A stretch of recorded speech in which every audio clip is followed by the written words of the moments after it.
बस हमें एक भरोसा है, एक भरोसा एक बल, केवल हमें एक भरोसा है अपने राम पर, उनका ही बल है हमारे पास। एक भरोसा एक बल एक आस विश्वास, केवल राम से ही विश्वास लगा है। क्योंकि हमने जब मनु शतरूपा के रूप में तपस्या करी थी और हमने राम से मांगा था कि प्रभु हम आपको पुत्र रूप में चाहते हैं, तो केवल आप ही पुत्र बन करके आना। तो भगवान कहते हैं आपन सरस खोजऊं कहां जाई, मेरे जैसा तो दूसरा कोई है नहीं, मैं खुद राम तुम्हारा पुत्र बन करके आऊंगा। जब यह कहा तो केवल एक भरोसा है, एक भरोसा एक बल एक आस विश्वास, केवल अपनी बात का विश्वास है राम की, कि राम ने कहा था कि तुम अयोध्या के राजा बनो, हम तुम्हारे पुत्र बन करके आएंगे। एक राम घन श्याम है चातक तुलसीदास, एक राम घन श्याम है चातक तुलसीदास, एक राम घन श्याम है चातक तुलसीदास। और बढ़िया आहुतियां दी जाने लगी। आहुति के बाद में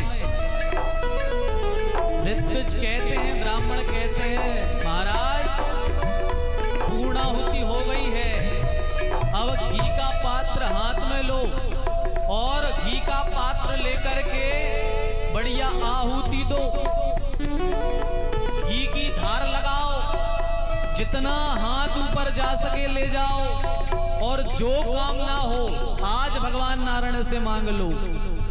ऐसे घी का पात्र पकड़ा, धीरे धीरे घी की धारा देने लगे, और घी की धारा देते देते क्या हुआ कि यज्ञ में से यज्ञ नारायण भगवान प्रकट हो गए।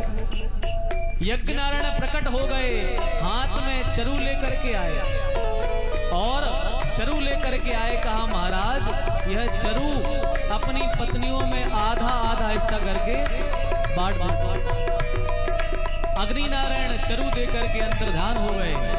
फिर अर्ध भाग कौसल्या दीना, अर्ध भाग कौसल्या दीना, ओ भाग आधे कर लीना, ओ भाग आधे कर लीना। अब दशरथ जी ने क्या किया, चरु लेकर के आए, खीर अर्ध भाग कौशल्या दीना, उसका आधा भाग बनाया, माता कौशल्या को दे दिया, ले आधा भाग बड़ी महारानी तुम खाओ, और जो आधा भाग बचा उसमें से दो भाग किए आधे आधे, एक दे दिया सुमित्रा जी को, एक दे दिया माता कैकेयी को। तीन भाग हो गए, एक भाग में से आधा किया तो आधा पूरा दे दिया कौशल्या जी को, और आधे में से दो भाग किए तो एक भाग दिया सुमित्रा जी को और एक भाग दिया कौशल्या जी उनको, कैकेयी जी को। अब कैकेयी माता हाथ में चरु लेकर के चली जा रही थी।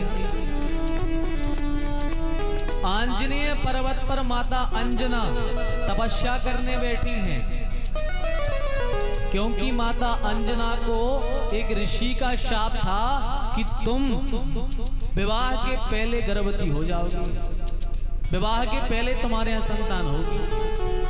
अब माता अंजना बड़ी घबराई, हे भगवान मैंने आज तक परपुरुष का चेहरा नहीं देखा, किसी पुरुष को मैंने देखा नहीं, ये तो अनर्थ हो जाएगा। तो माता अंजना आंजनेय पर्वत पर बैठ कर के भगवान शिव की तपस्या कर रही थी, शिव की तपस्या कर रही थी माता अंजना। और भगवान शिव ने प्रकट होकर के माता अंजना से कहा था कि आप हाथ खोल करके बैठना, हाथ खोल करके बैठना, आपको वरुण वायुदेव आपको प्रसाद ला करके देंगे, उस प्रसाद को स्वीकार कर लेना, जिससे आपके यहाँ संतान भी हो जाएगी और आपको कलंक भी नहीं लगेगा। तो कैकेयी माता वह चरु लेकर के जा रही थी। इतने में क्या हुए, गिद्धनी आई और उस गिद्धनी ने कैकेयी माता के हाथ से वह चरु उठाई और वह चरु लेकर के उड़ गई। अब चरु लेकर के जब वह गिद्धनी उड़ी तो गिद्धनी लगी थी भूखी, उसने सोचा हम खा लेंगे, लेकिन जैसे ही वह आंजनेय पर्वत पर पहुंची, वहां कुछ एक पक्षी और आया, उसने जैसे ही लड़ाई हुई दोनों पक्षियों में, तो उस गिद्धनी के हाथ से वह चरु छूटी और वह चरु आकर के सीधी माता अंजना के हाथ में गिर गई और वह चरु पाकर के माता अंजना गर्भवती हो गई। केसरी जो है उनके साथ में विवाह हो गया और हनुमंत लाल जी महाराज का प्राकट्य हो गया। बोलिए हनुमान जी महाराज की जय। यदि अपन एक अनुमान लगाएं तो हनुमान जी राम जी के भाई ही हैं, क्योंकि कैकेयी माता के भाग से हनुमान जी का प्राकट्य हुआ है।